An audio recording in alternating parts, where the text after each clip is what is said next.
남양주 꿈꾸는 교회 김홍영 목사입니다. 7월 21일 성경 읽기 욥기 1장에서 5장 말씀입니다. 오늘도 말씀 가운데 승리하는 하루가 되시길 간절히 소망하며 다 함께 말씀 읽겠습니다. 욥기 1장. 우스라는 곳에 욥이라는 사람이 살고 있었다. 그는 흠이 없고 정직하였으며 하나님을 경외하며 악을 멀리하는 사람이었다. 그에게는 아들 7과 딸 3이 있고 양이 7,000마리, 낙타가 3,000마리, 겨리소가 500쌍, 암나귀가 500마리나 있고 종도 아주 많이 있었다. 그는 동방에서 으뜸가는 부자였다. 그의 아들들은 저마다 생일이 되며 돌아가면서 저희 집에서 잔치를 베풀고 새 누이도 오라고 해서 함께 음식을 먹곤 하였다. 잔치가 끝난 다음 날이면 욥은 을에 아침에 일찍 일어나서 자식들을 생각하면서 그들을 깨끗하게 하려고 자식의 수대로 일일이 번제를 드렸다. 자식 가운데서 어느 하나라도 알지 못하는 사이에는 하나님을 저주하고 죄를 지을 수도 있다고 생각하여 잔치가 끝나고 난 뒤에는 늘 그렇게 하였다. 욥은 모든 일에 늘 이렇게 신중하였다. 하루는 하나님의 아들들이 와서 주님 앞에 섰는데 사탄은 그들과 함께 서 있었다. 주님께서 사탄에게 어디로 갔다가 오는 길이냐 하고 물으셨다. 사탄은 주님께 땅을 이리저리 돌아다니다가 오는 길입니다 하고 대답하였다. 주님께서 사탄에게 말씀하셨다. 너는 내 종 욥을 잘 살펴보았느냐? 이 세상에서 그 사람만큼 흠이 없고 정직한 사람, 그에게 하나님을 경외하며 악을 멀리하는 사람은 없다. 그러자 사탄은 주님께 말하였다. 욥이 아무것도 바라는 것이 없이 하나님을 경외하여 하겠습니다. 주님께서 그와 그의 집과 그가 가진 모든 것을 울타리로 감싸 주시고 그가 하는 일이면 무엇이나 복을 주셔서 그의 소유를 다 온 땅에 넘치게 하지 않으셨습니까? 이제라도 주님께서 손을 드셔서 그가 가진 모든 것을 치시니 그는 주님 앞에서 주님을 저주할 것입니다. 주님께서 사탄에게 말씀하셨다. 그가 가진 모든 것을 다 내게 맡겨 보겠다. 다만 그의 몸에는 손을 대지 말아라. 그때 사탄이 주님 앞에서 물러갔다. 하루는 욥의 아들과 딸들이 맏아들의 집에서 음식을 먹으며 포도주를 마시고 있는데 일꾼 하나가 욥에게 달려와서 갑자기 다급하게 말하였다. 우리가 소를 몰아 밭을 갈고 나귀들은 그 근처에 풀을 뜯고 있는데 스바 사람들이 갑자기 들이닥쳐서 가축들을 빼앗아가고 종들을 칼로 쳐서 죽였습니다. 저 혼자만 겨우 살아남아서 주인 어른께 이렇게 소식을 전해드립니다. 이 일꾼이 아직 말을 다 마치기도 않았는데 또 다른 사람이 달려와서 말하였다. 하늘에서 하나님의 불이 떨어져서 양떼와 목동들이 살라버렸습니다. 저 혼자 겨우 살아남아서 주인 어른께 이렇게 소식을 전해드립니다. 이 사람도 아직 말을 다 마치지 않았는데 또 다른 사람이 달려와서 말하였다. 갈대아 사람 세 무리가 갑자기 낙타떼에 달려들어서 모두 끌고 가고 종들을 칼로 쳐서 죽였습니다. 저 혼자만 겨우 살아남아서 주인 어른께 이렇게 소식을 전해드립니다. 이 사람도 아직 말을 다 마치지 않았는데 또 다른 사람이 달려서 말하였다.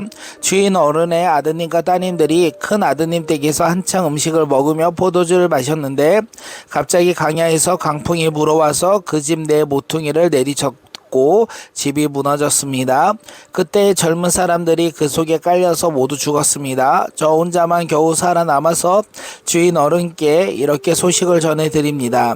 이때 욥이 일어나 슬피하며 겉옷을 찢고 머리털을 민 다음에 머리를 땅에 대고 엎드려 경배하면서 이렇게 말하였다. 모태에서 빈손으로 태어났으니 죽을 때에도 빈손으로 돌아갈 것이다. 주신 분도 주님이시오 가져가신 분도 주님이시니 주님의 이름을 찬양할 뿐입니다. 이렇게 욥은 이 모든 어려움을 당하고서도 죄를 짓지 않았으며 어리석게 하나님을 원망하지도 않았다. 아멘. 욥기 2장.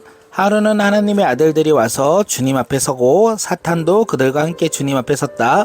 주님께서 사탄에게 어디를 갔다가 오는 길이냐고 물으셨다. 사탄은 주님께 땅을 이리저리 돌아다니다가 오는 길입니다 하고 대답하였다. 주님께서 사탄에게 말씀하셨다. 너는 내 종 욥을 잘 살펴보았느냐? 이 세상에 그 사람만큼 흠이 없고 정직한 사람, 그렇게 하나님을 경외하며 악을 멀리하는 사람도 없다. 너가 나를 부추겨서 공연히 그를 해치려고 하였지만 그는 여전히 자기의 온전함을 굳게 지키고 있지 않느냐. 사탄이 주님께 아뢰었다. 가죽은 가죽으로 대신할 수 있습니다. 사람은 자기 생명을 지키는 일이면 자기가 가진 모든 것을 버립니다. 이제라도 주님께서 손을 들어서 그의 뼈와 살을 치시면 그는 당장 주님 앞에서 주님을 저주하고 말 것입니다. 주님께서 사탄에게 말씀하셨다. 그렇다면 그를 너에게 맡겨보겠다. 그러나 그의 생명만은 건드리지 말아라.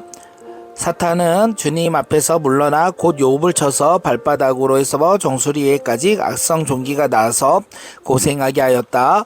그래서 욥은 잿더미에 앉아서 옹기 조각을 가지고 자기 몸을 긁고 있었다. 그러자 아내가 그에게 말하였다. 이래도 당신은 여전히 신실함을 지킬 겁니까? 차라리 하나님을 저주하는 것이 나을 것 같습니다. 그러나 욥은 그에게 이렇게 말하였다. 당신까지도 어리석은 여자들처럼 말하는구려. 우리가 누리는 복도 하나님께로부터 받은데 어찌 재앙이라고 해서 못 받는다 하겠소? 이렇게 하여 욥은 이 모든 어려움을 당하고서도 말로 죄를 짓지 않았다. 그때 욥의 세 친구 세 사람 곧 대만 사람 엘리바스와 수아 사람 빌락과 나아만 사람 소발은 욥이 이 모든 재앙을 만나서 고생한다는 소식을 듣고 욥을 달래려고 위로하려고 저마다 집을 떠나서 욥에게로 왔다. 그들이 멀리서 욥을 보았으나 그가 욥인 줄 알지 못하였다. 그들은 한참 뒤에야 그가 바로 욥인 줄 알고 슬픔을 못 이겨 소리내어 울면서 겉옷을 찢고 또 상중에 티끌을 날려서 머리에 뒤집어 썼다. 그들은 밤낮 이래 동안을 욥과 함께 땅바닥에 앉아 있으면서도 욥이 겪는 고통이 너무나 처참하여 입을 열어 한마디도 말을 할 수 없었다. 아멘. 욥기 3장. 드디어 욥이 말문을 열고 자기 생일을 저주하면서 울부짖었다.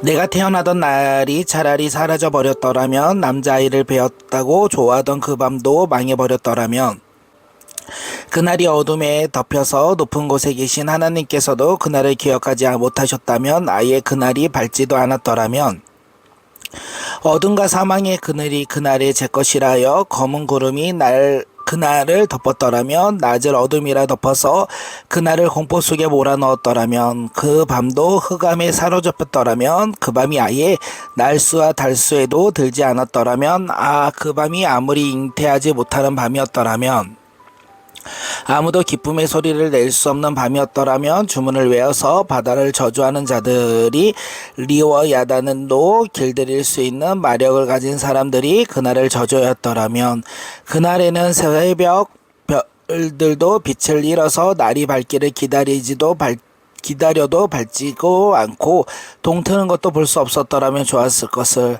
어머니의 태가 열리지 않아 내가 태어나지 않았어야 하는 건데, 그래서 이 고난을 겪지 않았어야 하는 건데, 어찌하여 내가 모태에서 죽지 않았던가? 어찌하여 어머니 배에서 나오는 그 순간에 숨이 끊어지지 않았던가? 어찌하여 나를 무릎으로 받았으며 어찌하여 어머니가 나를 품에 안고 젖을 물렸던가?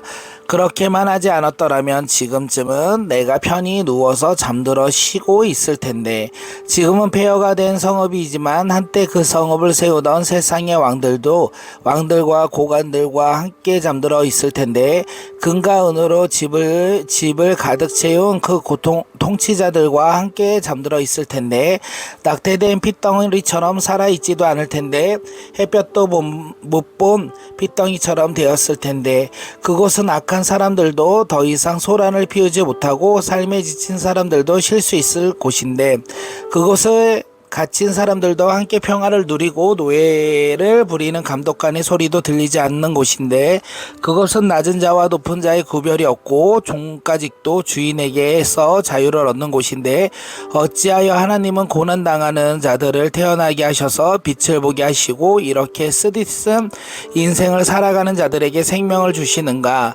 이런 사람들은 죽기를 기다려도 죽음이 찾아와 주지 않는다. 그들은 보물을 찾기보다는 죽기를 더 바라다가 무덤이라도 찾으면 기뻐서 어쩔 줄 모르는데 어찌하여 하나님은 길 잃은 사람을 붙잡아 놓으시고 사방으로 그 길을 막으시는가.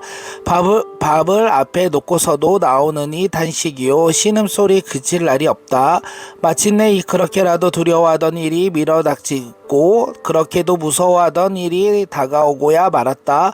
내게는 평화도 없고 안정도 없고 안식마저 사라지고 두려움만 끝없이 밀려온다. 아멘. 욥기 4장. 대만 사람 엘리바스가 대답하였다. 누가 네게 말을 걸면 너는 짜증스럽겠지. 말을 하지 않으려고 했지만 참을 수가 없다. 생각해 보아라. 너도 전에 많은 사람을 가르치기도 하고 힘없는 자들의 두 팔을 굳세게 붙들어 주기도 했으며 쓰러지는 이들을 격려하여 일어나게도 하고 힘이 빠진 이들의 무릎을 굳게 붙들어 주기도 했다. 이제 이 일을 정작 너가 당하니까 너는 짜증스러워하고 이 일이 정작 내게 닥치니까 낙담하는구나. 하나님을 경외하는 것이 내 믿음이고 온전한 길을 걷는 것이 내 희망이 아니냐. 잘 생각해 보아라. 죄 없는 사람이 망한 일이 있더냐. 정직한 사람이 멸망한 일이 있더냐. 내가 본 대로 악을 가라. 재난에 뿌리는 자는 그대로 더라. 모두 하나님의 입김에 쓸려가고 그의 콧김이 날려갈 것이다. 사자의 울부짖음에 잠잠해지고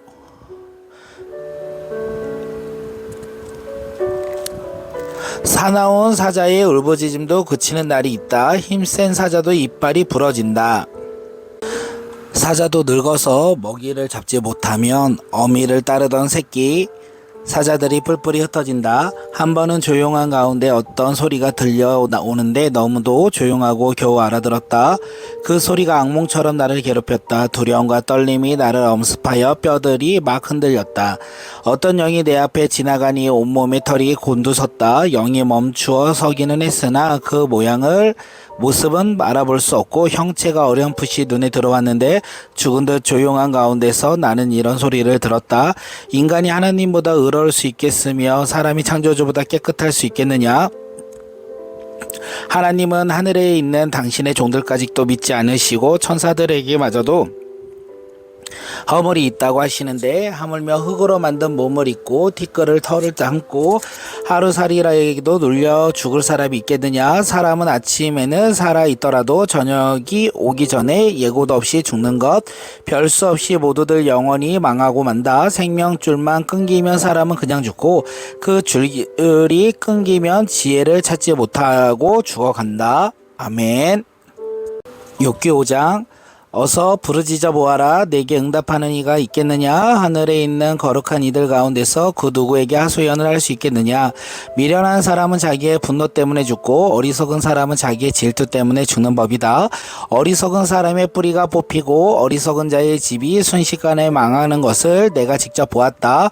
그런 자의 자식들은 도움을 받을 데가 없어서 재판에서 억울한 일을 당해도 구해주는 이가 없었고 그런 자들이 거두어들인 것은 굶주린 사람이 먹어치운다. 가시나무 밭에서 자란 것까지 먹어치운다. 목마른 사람이 그의 재산을 삼켜버린다. 재앙이 흙에서 일어나는 법도 없고 고난이 땅에서 솟아나는 법도 없다. 인간이 고난을 타고 헤어난 것은 불티가 위로 나는 것과 같은 이치다. 나 같으면 하나님을 찾아서 내 사정을 하나님께 털어놓겠다. 그분은 우리가 측량할 수 없은 큰 일을 하시며 우리가 헤아릴 수 없는 기이한 일을 하신다. 땅에 비를 내리시며 밭에 물을 주시는 분이시다. 낮은 사람을 높이시고 슬퍼하는 사람에게 구원을 보장해 주시며 강교한 사람의 계획을 꺾으시고 그 일을 이루지 못하게 하신다. 지혜롭다고 하는 자들은 제깨에 속게 하시고 교활한 자들은 깨를 금방 실패로 돌아가게 하시니 대낮에도 어둠을 만날 것이고 한낮에도 밤중처럼 더듬을 것이다. 그러나 하나님은 가난한 사람들을 그들의 칼날 같은 입과 억센 소나기로부터 구출하신다. 그러니까 비천한 사람은 희망을 가지지만 불의한 사람은 스스로 입을 다물 수밖에 없다. 하나님께 징계를 받은 사람은 그래서 복된 사람이다. 것이다. 그러니 전능하신 분의 훈계를 거절하지 말아라. 하나님은 찌르기도 하시지만 싸매어 주기도 하시며 상하게도 하시지만 손수 낫게도 해주신다. 그는 6가지 환난에서도 너를 구원하여 주시며 7가지 환난에서도 재앙이 내게 미치지 않게 해주시며 기근 가운데서도 너를 굶어 죽지 않게 하시며 전쟁이 벌어져도 너를 칼에서 구해 주실 것이다. 너는 혀의 저주를 피할 수 없어. 파멸이 다가와도 두려워하지 않을 것이다. 약탈과 굶주림쯤은 비웃어 넘길 수 있고 들 짐승을 두려워하지도 않을 것이다. 너는 들에 흩어진 돌과도 계약을 맺으며 들 짐승과도 평화롭게 지내게 될 것이다. 그래서 너는 집안이 두루 평안한 것을 볼 것이며 가축 우리를 두루 살필 때마다 잃은 것이 없을 것을 볼 것이다. 또 자손이 많이 늘어나서 땅에 풀같이 많아지는 것을 보게 될 것이다. 때가 되면 곡식단이 타작마당으로 가듯이 너도 장수를 누리다가 수명을 다 차면 무덤으로 들어갈 것이다. 이것은 우리가 지금까지 살펴본 것이니 틀림없는 사실이다. 부디 잘 듣고 너 스스로를 생각해서라도 명심하기 바란다. 아멘.